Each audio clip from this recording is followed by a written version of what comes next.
Assalamualaikum warahmatullahi wabarakatuh. Wilujeng wayah kieu sampurasun barudak kumaha damang. Hayu urang diajar bahasa Sunda. Materi 2 laporan kegiatan sareng Ibu Ningsi Fitria. Pek mangga regepkeun. Fungsi atawa manfaat dijieuna laporan kegiatan aya 5. Hiji, alat pikeun nepikeun informasi. 2, bukti laporan keur tanggung jawab. 3, dokumen pikeun kagiatan kahareupna. 4, sumber pangalaman keur batur.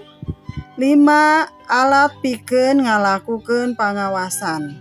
Ditilik tina cara nepikeunana, laporan teh bisa sacara lisan jeung sacara tulisan. Tetep weh kudu dikonsep jeung ditulis heula. Sangkan laporan anu ditipekeun mangguluyur puguh susunana kudu sistematis, logis jeung merenah sarta jelas.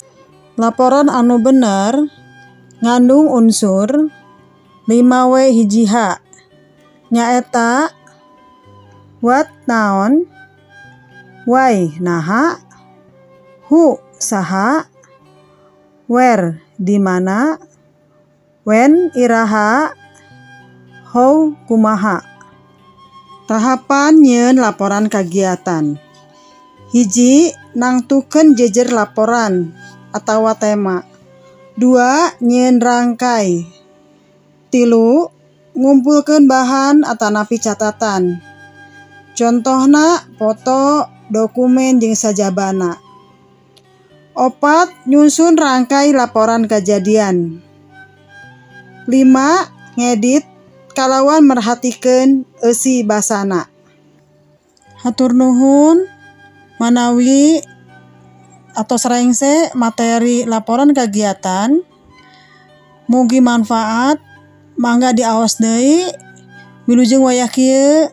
Assalamualaikum warahmatullahi wabarakatuh.